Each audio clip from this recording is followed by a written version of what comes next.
નમસ્કાર દર્શક મિત્રો. લોકશાહી શાસન વ્યવસ્થામાં પ્રજાના પ્રતિનિધિ તરીકે ચૂંટાઈને આવેલા ધારાસભ્યશ્રીઓ વિધાનસભા ગૃહમાં લોક પ્રશ્નોને વાચા આપે છે અને આ રીતે રાજ્યના વિકાસની નીતિ ઘડાય છે, નિર્ણયો લેવાય છે અને પ્રજાના પ્રશ્નોનું સુખદ નિરાકરણ પણ આવે છે. દર્શક મિત્રો, 15મી ગુજરાત વિધાનસભાના છઠ્ઠા સત્રમાં આજના દિવસે હાથ ધરાયેલી મહત્વની કાર્યવાહીના સંકલિત અંશો લઈને અમે ઉપસ્થિત થયા છીએ લોકશાહીના ધબકારા કાર્યક્રમમાં. તો આવો નિહાળીએ લોકશાહીના ધબકારા. માનનીય અધ્યક્ષ શ્રી,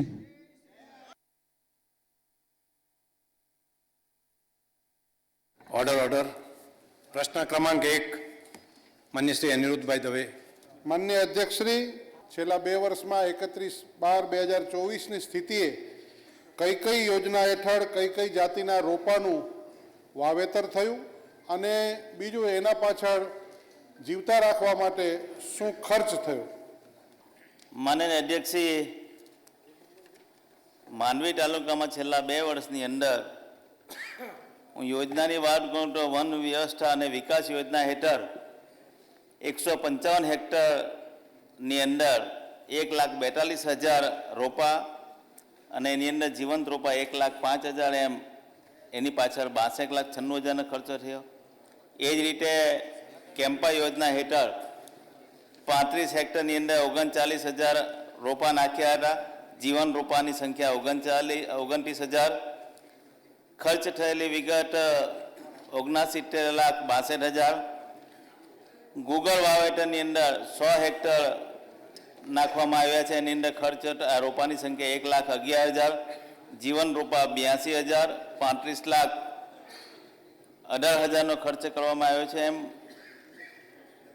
વર્ષ 23-24ની અંદર 290 હેક્ટરની અંદર 2,92,000 રોપા અને એની પાછળ 1,67,000-76,000નો ખર્ચો કરવામાં આવ્યો છે. એ જ રીતે 24-25ની અંદર વન વ્યવસ્થા અને વિકાસ યોજના હેઠળ 390 હેક્ટર 3,14,000 રોપા નાખવામાં આવ્યા છે. એની અંદર 1,29,000-34,000નો ખર્ચો થયો છે. કેમ્પા યોજના હેઠળ 45 હેક્ટરની અંદર 50,000 રોપા એનો ખર્ચો થયો છે 37,87,000. માનનીય અધ્યક્ષશ્રી, એકંદરે લગભગ 435 હેક્ટરની અંદર 3,64,000 રોપા નાખવામાં આવ્યા છે. 2,97,000 રોપા જીવંત રોપા છે. 167,21,000નો ખર્ચો થયો છે. માનનીય અધ્યક્ષશ્રી, હું જાતની વાત કરું છું કઈ કઈ ટાઈપના રોપા નાખ્યા છે. એની અંદર માનનીય અધ્યક્ષશ્રી ગુગળ, દેશી બાવર, કણજી, બોરડી, ગોરસ આંબલી, સીમડો, ઉમળો, ગુંડા વગેરે વિવિધ પ્રકારના રોપાઓનું વાવેતર કરવામાં આવ્યું છે. માન્ય શ્રી ત્રિકમભાઈ છાંગા. માન્ય અધ્યક્ષશ્રી, આપણા માધ્યમથી માન્ય મંત્રીશ્રી પાસે જાણવા માગું છું કે માંડવી તાલુકામાં છેલ્લા 2 વર્ષમાં ક્ષેત્રીય વનીકરણ કાર્યક્રમ હેઠળ કરાયેલા વાવેતર કેટલા માનવદિન ઉત્પાદન થયેલ છે અને એની પાછળ કેટલું રકમનું ચૂકવણું કરવામાં આવેલ છે? માનવદિન અને રકમ આ બે જ જોઈએ. માનનીય અધ્યક્ષશ્રી, માંડવી તાલુકામાં છેલ્લા 2 વર્ષની અંદર વર્ષ 23-24ની અંદર 21,787 માનવદિન અને એની પાછળ 1,66,000નું ચૂકવણું કરવામાં આવ્યું છે. એ જ રીતે 24-25ની અંદર 21,076 માનવદિન ઉત્પન્ન થયેલા છે. એની પાછળ 1,33,000નો ચૂકવણું કરવામાં આવ્યું છે. માનનીય અધ્યક્ષશ્રી, એમ 2 વર્ષની વાત કરીએ તો 24-25ની અંદર 42,863 માનવદિન અને એની પાછળ 2,99,000 રૂપિયાનો ખર્ચ કરવામાં આવ્યો. શ્રીમતી સંગીતાબેન પાટીલ. અધ્યક્ષશ્રી, હું આપના મારફત મંત્રીશ્રી પાસેથી એ જાણવા માંગુ છું કે રાજ્યમાં બાળ તેમજ માતા મૃત્યુદરમાં છેલ્લા 10 વર્ષમાં કેટલો ઘટાડો થયો છે અને રાજ્ય સરકારે આ માટે કોઈ ખાસ યોજના અમલમાં મૂકી છે કે કેમ? મૂકી હશે તો એની વિગતો જણાવો. માનનીય અધ્યક્ષશ્રી, માતા મૃત્યુ અને બાળ મૃત્યુ દર આ બે એક એવા વિષય છે કોઈ પણ રાજ્યની અંદર એની પ્રગતિ માટે જે 4 પાયાના આયામ કહેવાય કે દીકરીઓને બચાવી, દીકરીઓને ભણાવવી, માતાઓને મૃત્યુ થતી અટકાવી, બાળકોના પણ મૃત્યુ થતા અટકાવવા, આ ચારે ચાર દિશાની અંદર આદરણીય પ્રધાનમંત્રી મોદી સાહેબ હતા એ વખતથી આ કામગીરી ચાલુ થયેલી. સાહેબે દીકરી બચાવો દીકરી પઢાઓ આ યોજના ચાલુ કરી, સમાજમાં જાગૃતિનું કામ કર્યું. સાહેબ એના બહુ સારા પરિણામો આપણે રાજ્યને મળ્યા છે. માનનીય અધ્યક્ષશ્રી 2001-03ની અંદર માતા મૃત્યુ 172 હતો માનનીય અધ્યક્ષશ્રી, અને બાળ મૃત્યુ દર હતો એ 60 હતો. માનનીય અધ્યક્ષશ્રી સતત રાજ્ય સરકારના એ 1 લાખે હશે, પેલું 1000 હશે. હા હા, 1 લાખે અને 1000 અન્ડરસ્ટુડ એવું સમજીને સાહેબ. અને એના કારણે સાહેબ ત્યારથી જે પ્રયત્નો ચાલુ થયા, માતા કુપોષિત હોય, એનિમિક હોય કે કંઈ નાના મોટા કારણોસર એ માતાને કંઈ તકલીફ હોય, ગરીબ અને મધ્યમ વર્ગની માતાઓ જ્યારે કામ કરતી હોય, અને કામ કરતી હોય એટલે સ્વાભાવિક છે એને પોતાના શરીરનું ધ્યાન રાખવાની પણ દરકાર ઓછી હોય. માનનીય અધ્યક્ષશ્રી આ સરકારે આ માતાઓનું ધ્યાન રાખવાના અને નવજાત શિશુઓના ધ્યાન રાખવાનું ચાલુ કર્યું માનનીય અધ્યક્ષશ્રી. અને એના પરિણામે 2001-03માં જે આપણને 172 અને 60 માતા મૃત્યુ 172 અને બાળકોનો મૃત્યુદર 60 હતો માનનીય અધ્યક્ષશ્રી, એટલે એ 10 વર્ષના આંકડા જો આપને આપું તો માનનીય અધ્યક્ષશ્રી 2001-03 અને 2010-11ની સાપેક્ષની અંદર આપણે 44 કરવામાં સફળ થયા માનનીય અધ્યક્ષશ્રી. અને જે SRS બુલેટિન છે જે છેલ્લું, એનો આંકડો 23 છે માનનીય અધ્યક્ષશ્રી. આમ 10 વર્ષમાં ટકાવારી મુજબ બાળ મૃત્યુ દરમાં 47.72% જેટલો ઘટાડો થયો છે. અને માતા મૃત્યુ દરમાં પણ માનનીય અધ્યક્ષશ્રી 10-12માં 1 લાખ જીવિત બાળકોની સામે 122 હતો માનનીય અધ્યક્ષશ્રી. અને હાલમાં જે 18-20નો જે રિપોર્ટ છે એના પ્રમાણે 57 છે માનનીય અધ્યક્ષશ્રી. અને આમ છેલ્લા 10 વર્ષની અંદર 53.87%નો ઘટાડો થયો. માનનીય અધ્યક્ષશ્રી, અત્યારે આપણા ત્યાં રાજ્યની અંદર 2 યોજનાઓ ચાલે છે. એક નમોશ્રી યોજના ચાલે છે, અને માનનીય અધ્યક્ષશ્રી નમોશ્રી યોજનાની અંદર આપણે 1 એપ્રિલ 2024થી આને લાગુ કરી છે માનનીય અધ્યક્ષશ્રી. આ યોજના અંતર્ગત રાજ્યમાં નોંધાતી સગર્ભા માતાઓના પોષણ સ્તરમાં સુધારો થાય તે હેતુથી નક્કી કરેલી 11 કેટેગરી, આપણે 11 કેટેગરીઓ વર્ટિકલ્સ નક્કી કર્યા છે કે જેની અંદર આપણે 12,000 ડીબીટી દ્વારા એને સહાય આપીએ છીએ. અને અત્યાર સુધી માનનીય અધ્યક્ષશ્રી આપણે 3,01,856 માતાઓને આનો લાભ આપ્યો છે, અને 152 કરોડથી વધારાની ચૂકવણી કરી છે માનનીય અધ્યક્ષશ્રી. એટલે અને સાથે જે હાઈ રિસ્ક પ્રેગ્નન્સી છે, જોખમી પ્રેગ્નન્સી છે, એની અંદર પણ માનનીય અધ્યક્ષશ્રી આપણે નક્કી કર્યું કે જેમાં ફિઝિકલ કારણોસર સેપ્ટિસિમિયા છે અથવા તો પેલ્વિક બોન નાના છે જેવા કારણોસર જે માતાઓ પહેલેથી આઈડેન્ટિફાઈ કરી ANC વખતે એ નક્કી થાય, અને આવી માતાઓ આશરે રાજ્યની અંદર 30,000 થી 40,000 જેવી માતાઓ આપણને મળતી હોય, એ માતાઓને વહેલા સમયસર દવાખાનામાં દાખલ કરી, અને દાખલ થયા પછી પાછી આપણે એને અઠવાડિયું રોકીએ છીએ. અઠવાડિયું રોક્યા પછી એને ટોટલ 15,000 રૂપિયા આપીએ છીએ, જેથી કરી આવી ગરીબ માતાઓ એ પ્રેગ્નન્સી દરમિયાન આવે તો એમના કામના દિવસો ના પડે, અને સાથે એની કુટુંબને નાણાકીય મદદ થાય, અને એના પોતાના પોષણ માટે પણ એની ચિંતા કરી શકે એ પ્રકારની. અને સાથે જે આશા વર્કર બેન છે એ આની ચિંતા કરતી હોય તો એને પણ 3,000 રૂપિયા આપણે આપીએ છીએ. માન્ય શ્રી ઉમેશભાઈ મકવાણા. માન્ય અધ્યક્ષશ્રી, આપના મારફત માન્ય મંત્રીશ્રીને પૂછવા માગું છું કે તારીખ 31/1/2025ની સ્થિતિએ છેલ્લા 2 વર્ષમાં બોટાદ જિલ્લામાં વન અને વિભાગ દ્વારા કુલ કેટલા વૃક્ષોનું વાવેતર કરવામાં આવ્યું, અને ઉક્ત વૃક્ષોનું વાવેતર કરવા માટે કુલ કેટલા રૂપિયાનો ખર્ચ થયો? માન્ય મંત્રીશ્રી. માનનીય અધ્યક્ષશ્રી, સરકારની ઘણી બધી સ્કીમો છે, અલગ અલગ સ્કીમો છે. માનનીય અધ્યક્ષશ્રી, હું માનનીય સભ્યશ્રીને કહેવા માગું છું કે આપના જ મત વિસ્તારની અંદર એક પુસ્તિકા અમારા વન વિભાગે જાહેર કરી છે. એમાં તમામ પ્રકારની યોજનાઓ, એમાં તમામ પ્રકારના તમે જ્યાં જ્યાં કામ કર્યા તમારા બી મારા ફોટા છે, તમે જે જે યોજનામાં કરવા ગયા છે, હું અધ્યક્ષશ્રીને આ પુસ્તિકા આપી તમને બી પહોંચાડીશ. એમાં બધી સ્કીમના કઈ સ્કીમ છે, કઈ યોજના માટે આવ્યા છે, આપ પણ એ પ્રોગ્રામમાં 2-3 પ્રોગ્રામમાં ગયા છે, આપના પણ હમણાં ફોટા સામેલ છે, તો આપ તમને પુસ્તિકા પહોંચાડીશ ને યોજના બધી એના સિવાયની પણ યોજના છે તમને પહોંચાડીશ. માન્ય શંભુનાથ ટુંડિયાજી. અધ્યક્ષશ્રી, માન્ય મંત્રીશ્રી પાસેથી આપના માધ્યમથી હું એ જાણવા, જ્યારે વિશ્વ આખું ગ્લોબલ વોર્મિંગથી પીડાઈ રહ્યું છે ત્યારે દેશના માન્ય પ્રધાનમંત્રીજીનો પણ આગ્રહ છે એક પેડ માં કે નામ, અને એટલે મારા બોટાદ જિલ્લાની અંદર છેલ્લા 2 વર્ષ દરમિયાન સામાજિક વનીકરણ વિભાગ દ્વારા નોંધપાત્ર એવી કઈ કઈ કામગીરી કરવામાં આવી છે એ જણાવવા કૃપા કરે. માનનીય અધ્યક્ષશ્રી, મારે ગર્વ સાથે કહેવું પડે કે સમગ્ર ભારત દેશની અંદર અત્યાર સુધીમાં 121 કરોડ વૃક્ષ આપણે એક પેડ માં કે નામના વાવી ચૂક્યા છે, અને એની અંદર પણ માનનીય અધ્યક્ષશ્રી ગુજરાતને 17 કરોડ વૃક્ષ વાવવાનો ટાર્ગેટ હતો, અને ગુજરાતે 17.32 લાખ વૃક્ષો આ ગુજરાતમાં વાવ્યા છે. માનનીય અધ્યક્ષશ્રી, જે રીતે સભ્યશ્રી જે બોટાદ જિલ્લાની વાત કરતા હતા, બોટાદ જિલ્લાની અંદર એક પેડ માં કે નામની અંદર 21,05,815 વૃક્ષોનું વાવેતર કરવામાં આવ્યું છે. માનનીય અધ્યક્ષશ્રી, બોટાદ જિલ્લાની અંદર વાત કરું તો 6.75 હેક્ટર વિસ્તારની અંદર 5 સ્થળોએ વન કવચનું નિર્માણ પણ કરવામાં આવ્યું છે.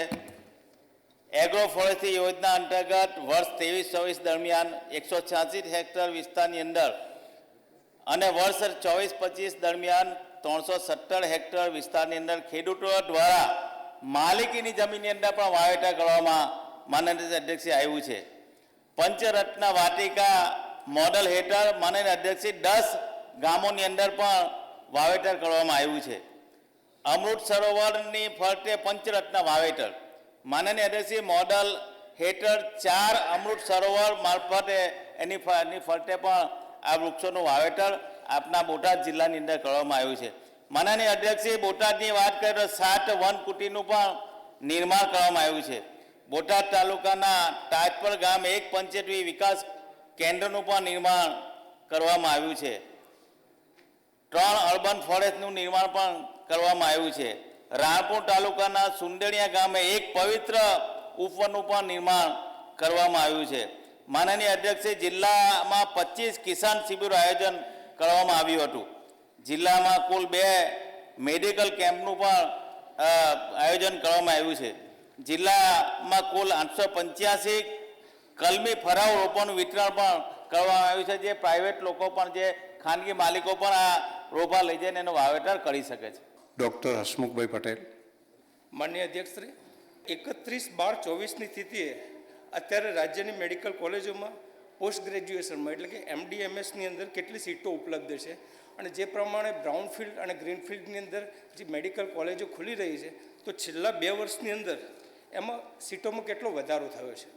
માનનીય અધ્યક્ષશ્રી, લગભગ 1995ની અંદર આપણી પાસે 925 સીટો જ હતી, એના 8 જ મેડિકલ કોલેજ હતી. માનનીય અધ્યક્ષશ્રી, અત્યારે માનનીય અધ્યક્ષશ્રી 41 જેટલી મેડિકલ કોલેજ, હું યુજી સીટની વાત કરું છું માનનીય અધ્યક્ષશ્રી, 7250 MBBS આપણને દર વર્ષે મળતા થાય એ પ્રકારની વ્યવસ્થા ઉદ્ભવી છે. અને સાથે સાથે થોડીક બ્રાઉન ફિલ્ડમાં પણ આપણે અરજીઓ મંગાવી છે, અને આદરણીય પ્રધાનમંત્રી મોદી સાહેબના મનમાં છે કે દરેક જિલ્લામાં મેડિકલ કોલેજ હોવી જોઈએ.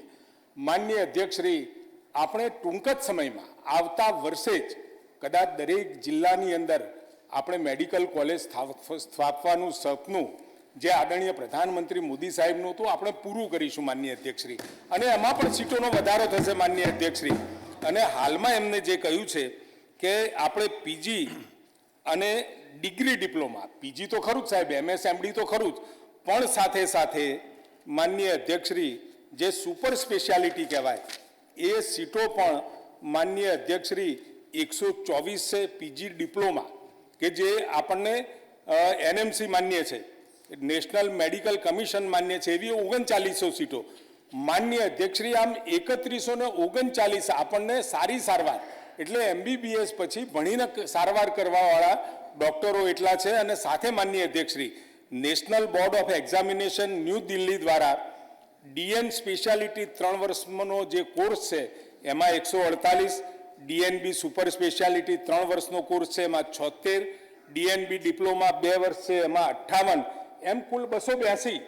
અને CPS આપણે સાહેબ કોલેજ એન્ડ ફિઝિશિયન એન્ડ સર્જન નવી મુંબઈ દ્વારા જે માન્યતા પ્રાપ્ત કોર્સ છે એમાં 298.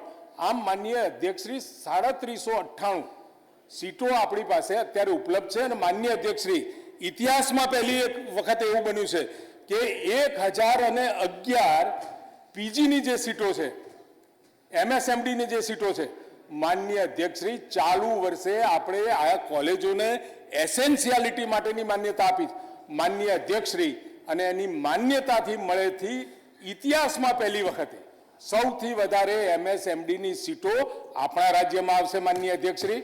અને સાથે સાથે માનનીય અધ્યક્ષશ્રી, જે વારંવાર કહેવાય છે કે સરકારી કોલેજો નથી કરતા, માનનીય અધ્યક્ષશ્રી 8 કોલેજોમાં 925 સીટ હતી.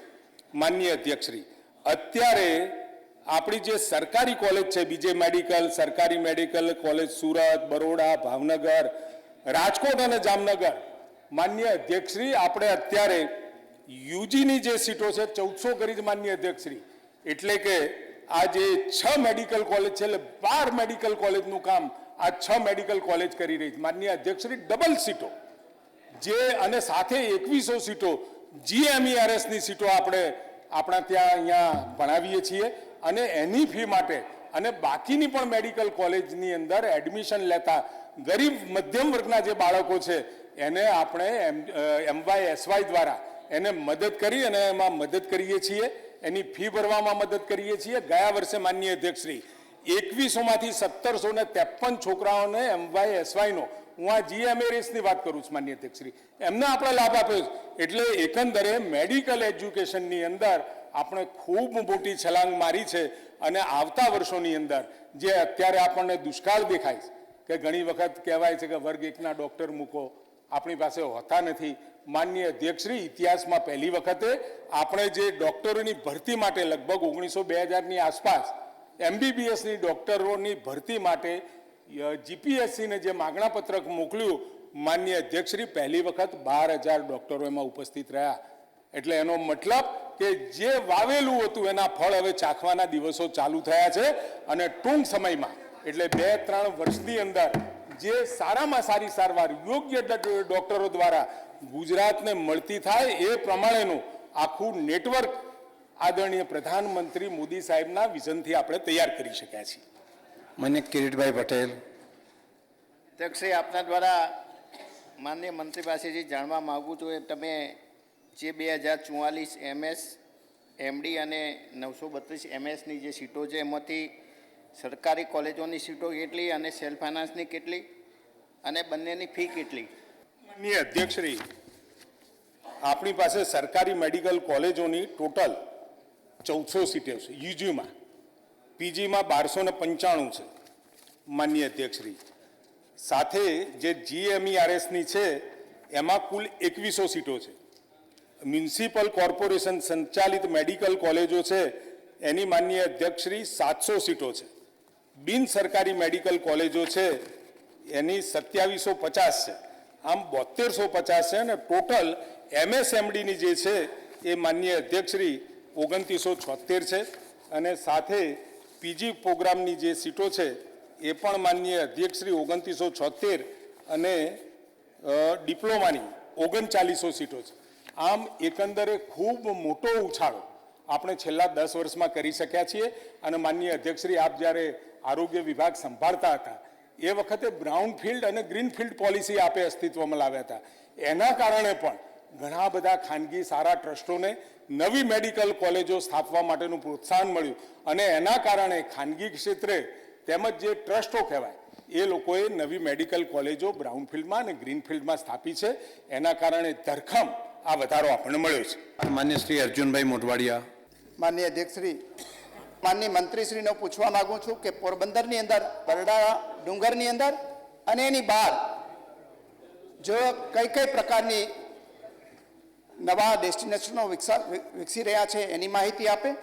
અને બીજું, માનનીય અધ્યક્ષશ્રી, આપ જે બરડા અભયારણ્ય છે એમાં કોઈ વન વિભાગ મારફતે કોઈ નવા એટ્રેક્શનો ઉમેરાવાના હોય તો એની પણ ગ્રહની માહિતી આપે.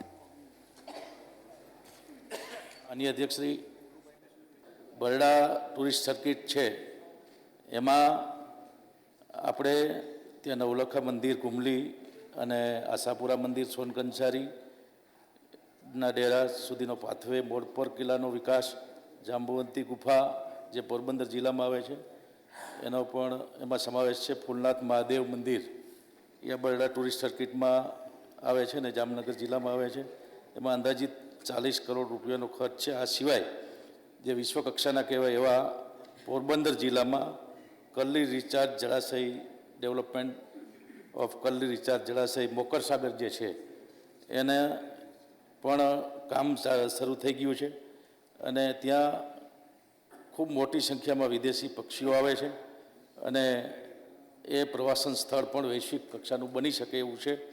એમાં arrival area, interpretation centre, observation centre, wetland park, wing tower, island, community zone, caravan park, camping ground, sunset point, road infrastructure અને wayside amenities with parking, toilet block જેવા ઇલેક્ટ્રિકલ વર્ક સહિત અલગ અલગ કામ એમાં લીધા છે અને એનો કુલ ખર્ચ 200 કરોડ .47નો વર્ક ઓર્ડર 5/9/2024ના રોજ આપ્યો છે અને એનું ખાતમુહૂર્ત પણ આપણા આદરણીય પ્રધાનમંત્રી શ્રી નરેન્દ્રભાઈ મોદી સાહેબે 28/10/2024ના રોજ કર્યું છે અને કામ અત્યારે પ્રગતિમાં છે. આ સિવાય પોરબંદરમાં અસ્માવતી રિવરફ્રન્ટનું કામ ₹40.38 કરોડના ખર્ચથી પૂર્ણ કરવામાં આવ્યું છે અને સાયા નગરપાલિકાને એની જાળવણી કરવા માટે કામ આપી દીધું છે. એમાં flower park, MP theatre, meditation park, festival ground, food court, party plot, shopping unit, art centre, parking, toilet block જેવા ઇલેક્ટ્રિક વર્ક સહિતના અલગ અલગ કામ લીધા છે. બીજા એક મહત્ત્વનું, મહાત્મા ગાંધીજી જે આપણા રાષ્ટ્રપિતાનો જન્મભૂમિ છે ત્યાં ગાંધી કોરિડોરનો વિકાસ માટે માનનીય અર્જુનભાઈની સતત રજૂઆત છેલ્લા 2-2.5 વર્ષથી હતી અને અગાઉ પણ હતી.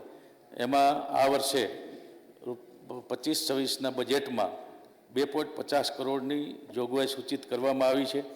એ જ રીતે જે ગુજરાતના અલગ અલગ બીચનું પ્રવાસન નિગમની બજેટ જોગવાઈ છે એ આ ચાલુ વર્ષમાં 20 કરોડની જોગવાઈ કરવામાં આવી છે. એમાં પણ પોરબંદર જિલ્લાનું વિસાવાડા બીચ અને મિયાણી બીચ જેવા આઇકોનિક બીચ ડેવલપમેન્ટ માટેનો સર્વેનું કામગીરી હાથ ધરવામાં આવી છે. આ રીતે બીજો જે પ્રશ્ન પૂછ્યો બરડા ડુંગરમાં જે અભયારણ્યની અંદર કામ છે એમાં વન વિભાગ દ્વારા એક નેચર એજ્યુકેશન સેન્ટરની કામગીરી ચાલુ છે અને એની મુલાકાત હું અને અર્જુનભાઈ જ્યાં બરડામાં સફારી પાર્ક શરૂ કરી હમણાં ગયા ઓક્ટોબર મહિનામાં ત્યારે કરી હતી અને ત્યારે અર્જુનભાઈએ ખૂબ સરસ સૂચનો કર્યા હતા કે આ સાઈડને આવડી નાની 1 કરોડના 2 કરોડના ખર્ચ કરતાં સારી રીતે વિકસાવવી જોઈએ અને એના માટે વન વિભાગે અમારા પ્રવાસન વિભાગમાં 18.44 કરોડની દરખાસ્ત છે એ પ્રવાસન વિભાગને રજૂ કરી છે અને એ વિચારણા હેઠળ છે. એમાં ઇન્ટરપ્રિટેશન સેન્ટર, ખેંગાર વિલાનું નવીનીકરણ, એન્ટ્રી ગેટ, કિચન અને રૂમોનું renovation, compound wall, Khengar villa boundary wall, landscape work, garden park, parking and toilet block જેવા અલગ અલગ કામો એમાં હાથ ધરવામાં આવશે. બાબત ક્રમાંક 2, જાહેર અગત્યની બાબત. આજે એક ખૂબ જ અગત્યની બાબતમાં આ સભાગૃહનું ધ્યાન દોરવા માંગુ છું. વિશ્વ નેતા અને યશસ્વી વડાપ્રધાન શ્રી નરેન્દ્રભાઈ મોદીએ યોગ સાધનાને અને ફિટ ઇન્ડિયા માટે ખેલકૂદને અને પરિશ્રમને મહત્વ આપ્યું છે. દેશવાસીઓને પણ વડાપ્રધાન શ્રી આ માટે અનેક મંચ ઉપરથી પ્રેરણા આપતા આવ્યા છે. વડાપ્રધાન શ્રીએ પોતાના ખૂબ જ લોકપ્રિય રેડિયો વાર્તાલાપ એટલે કે મન કી બાત ના તાજેતરના એપિસોડમાં આ મેદસ્વીતા સામે પ્રજાને જાગૃત કરવાની અપીલ કરી છે. વડાપ્રધાનશ્રીના જનહિતકારી કાર્યક્રમો અને પ્રજાલક્ષી આહ્વાનોને ગુજરાતે હંમેશા ત્વરિત અને ઉત્સાહ પ્રેરક પ્રતિસાદ આપ્યો છે. આજે જે પ્રમાણે વડાપ્રધાનશ્રીએ વધતી જતી મેદસ્વીતા વિશે જે ચિંતા વ્યક્ત કરી છે તે વિષયને પણ ગુજરાત સરકારે ખૂબ જ ગંભીરતાથી લીધો છે. આ આધુનિક જીવનશૈલી અને ખાનપાનના આદતોના કારણે, શરીર ભારે થવાના કારણે સ્થૂળતા એટલે કે મેદસ્વીતા વધી રહી છે. એક વાત બહુ સ્પષ્ટ છે કે જો આ બાબતની કાળજી રાખવામાં ન આવે તો આવા લોકો અનેક રોગોમાં સપડાતા હોય છે. આજે વિશ્વ મેદસ્વીતા દિવસ પણ છે.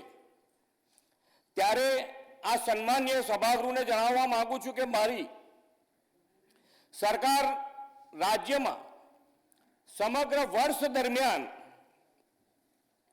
અનેક કાર્યક્રમોના આયોજન દ્વારા નાગરિકોની મેદસ્વીતા કેવી રીતે ઓછી કરી શકાય તે માટે અભિયાન ચલાવશે. આપણે જાણીએ છીએ કે આધુનિક જીવનમાં જો નાગરિકો પોતાના સ્વાસ્થ્ય વિશે ધ્યાન નહીં રાખે તો આરોગ્યના ગંભીર પ્રશ્નો સર્જાય એવી શક્યતા છે. ગુજરાતમાં કહેવત છે કે પહેલું સુખ તે જાતે નર્યા. અમે નાગરિકોને એમના સ્વાસ્થ્યની જાગૃતિ માટે પ્રોત્સાહન આપીને તેમની મેદસ્વીતાના નિયંત્રણ માટે પ્રેરિત કરવાના છીએ. વડાપ્રધાનશ્રીના સર્વાંગી વિકાસના ધ્યેયને સાકાર કરવા અને 2047 સુધીમાં વિકસિત ભારત માટે સ્વસ્થ ગુજરાતનો સંકલ્પ કરવા અમારી સરકાર કટિબદ્ધ છે. સ્વસ્થ ગુજરાત, મેદસ્વીતા મુક્ત ગુજરાત માટે અમારી પ્રતિબદ્ધતા છે.